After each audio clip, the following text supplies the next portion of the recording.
So we're going to continue part 3 of minerals. And we ended talking about the groups we've already looked at briefly. We'll just review very quickly. Native elements, gold, silver, sulfur, AU, AGS, chemical symbols. Example would be a piece of gold. Sulfide, sulfur without any oxygen.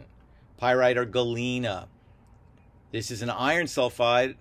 This is a common mineral called pyrite. You can see its beautiful cubic shape and its yellow color, also known as fool's gold. Over the years, many people have thought they found gold, and they found a very oxidizable, decayable mineral called pyrite. Doesn't last very long out in the air. Oxides, that would be a element combined just with oxygen as an ion, as it were, with a charge of 2-. So that would be ice, H2O. Or magnetite, Fe3O4. Magnetite, a very common oxide of iron.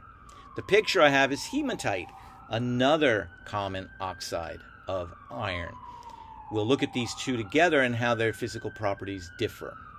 Carbonates, this would be CO3 2- combining with, in this case, a calcium to make one of the most economically important and common rocks on the surface of the earth, calcite, forming limestone and marble.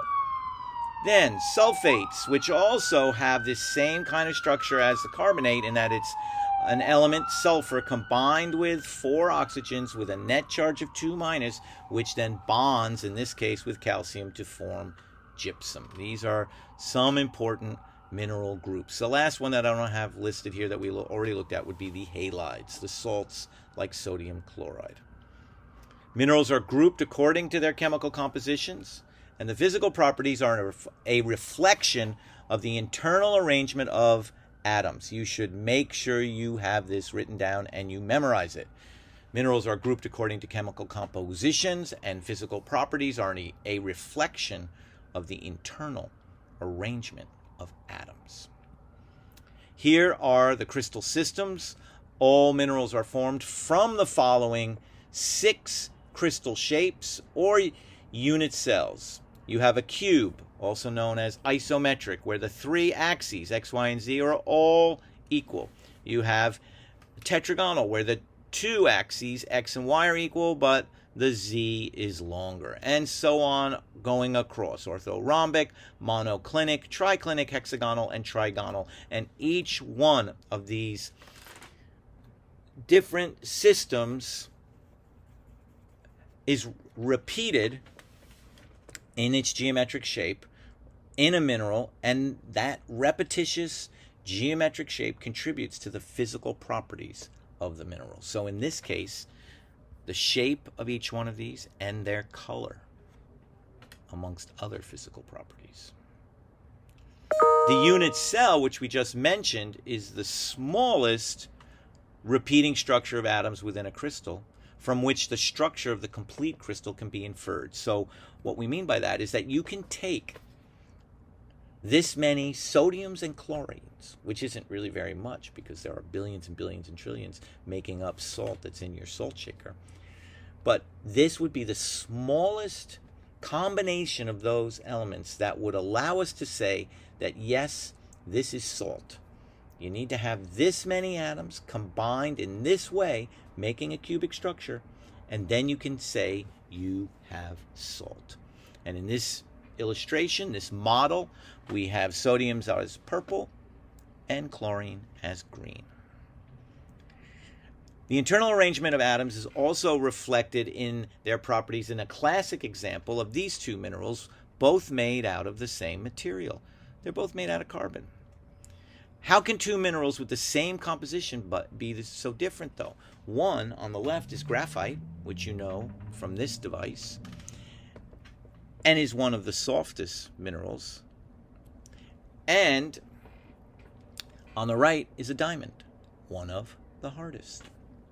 How can these two minerals that are made of exactly the same thing be so different? Well, it's the internal arrangement of their atoms, of those carbon atoms. And let's look at what that is. In the case of graphite, you have a series of sheets which can be just simply rubbed off because they're not held tightly from layer to layer. So this top layer of little brown carbon atoms, orangey brown, is simply rubbed off when you rub your graphite on a material that is harder than it. And it turns out it doesn't take much to rub graphite off to separate a layer from the other layers.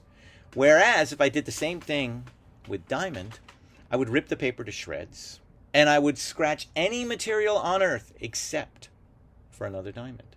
The only way to cut a diamond is with a diamond. And that is because this matrix of carbon atoms allows for no movement, no vibrational energy when even the most intense heat and pressure are applied. So, the magic of the internal arrangement of atoms is well illustrated with graphite and diamond. Now, let's go through the basic properties of common minerals. Where are we? We're on page 16 of the Earth Science Reference Table. We're looking at luster, hardness, cleavage, fracture, properties of a mineral. We're looking at common colors. So again, luster, hardness, cleavage, fracture, common colors, distinguishing characteristics of a mineral, the uses, composition, and finally the name.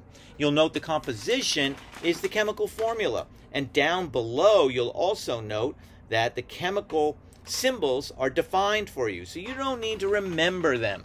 You just need to go to the back page of the reference table if you were taking an exam and find them. Let's go through the physical properties of minerals. First is luster. Is the mineral shiny? Does it shine like metal? If so, it's known as metallic luster. An example, Galena. Or does it shine like a piece of glass? Not quite so bright, not so reflective. This would be non-metallic luster. An example of that would be potassium feldspar. And we will look at both of these minerals, and you'll be able to see this, I think, when I show you them in a more graphic way, the actual mineral. Number 2, hardness. How hard is the mineral on a scale of 1 to 10? Well, talc is the softest, and you can scratch it with your fingernail because your fingernail is harder than talc. Gypsum is only at 2. You can scratch that with your fingernail because your fingernail is harder than gypsum.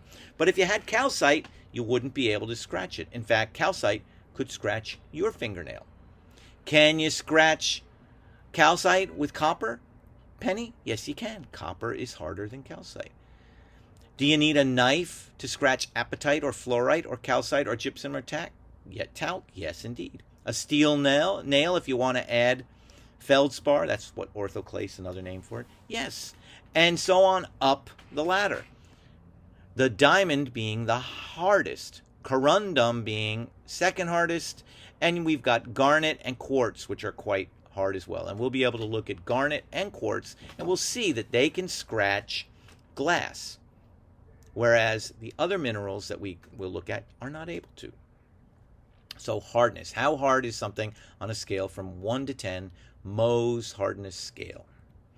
Then, how does a mineral break? Does it exhibit cleavage, breaking evenly, predictably along a plane of weakness, creating a smooth surface, such as halite and this beautiful cube? Maybe it cleaves in one direction, like mica, that's what muscovite is. Maybe it cleaves in 2 directions, like feldspar. And we'll look at what that means when I pull out examples that I've brought from school. Halite again, and finally calcite, all of which we can look at in relation to cleavage. Then, well, first, before we go to then, let's just look at this amazing sample of galena that was in a museum in Cornwall, England, and or the United Kingdom, that I was able to take a picture of. And you can see galena forms in cubes, right? In cubes. So sulfide of lead. And I was going to get on with fracture. In fracture, we'll see in examples of quartz that we have that it breaks unpredictably. Sometimes it breaks in the shape of kind of a shell, which we call conchoidal fracture. And I may have an example of that in obsidian, but I'm not sure I do. But I'll show you a picture of that. I don't have one here, but I'll do that when I make the video. So here would be a piece of quartz that has fractured as opposed to cleaving, and another piece of quartz with the different, slightly different mineral composition, giving it that smoky color, which has also fractured. Now let's look at color and streak.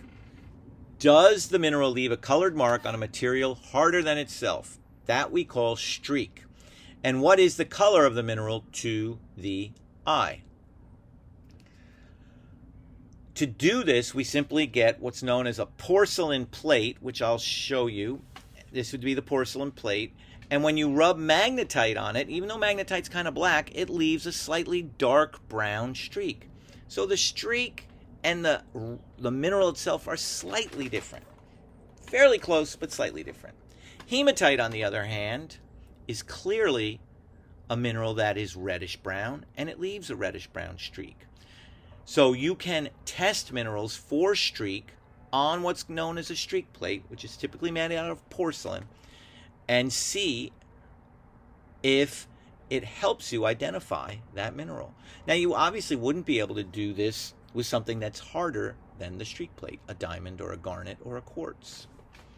Now, there are one other example I just wanted to mention is pyrite. Pyrite is yellowish, and it leaves a black streak. So sometimes it's really, the color of the streak is very different than the color of the mineral.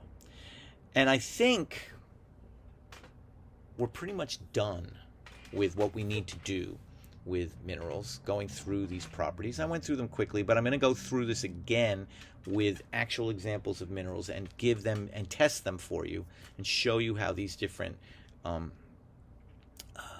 tests work. We have some more things to look at that I'll just go through right now. I just wanted to point out, this is a kind of an interesting poster I found called A World of Minerals in Your Mobile Device. And maybe I'll email this to you. But it shows you that there are a tremendous number of minerals that we are dependent on to make our little handheld pocket computers. We need silica from sand for the silicon chips that deliver information. We need a tin from a mineral called cassiterite. Bauxite, which has a source of aluminum but also gives you gallium for the backlighting. Spherulite. Chalcopyrite, which is a source of copper, a lot of copper, the most copper of any minerals in a cell phone. You've got tetrahedric is a primary source of silver, which is on the circuit boards. Tin, by the way, is part of the solder that connects circuits.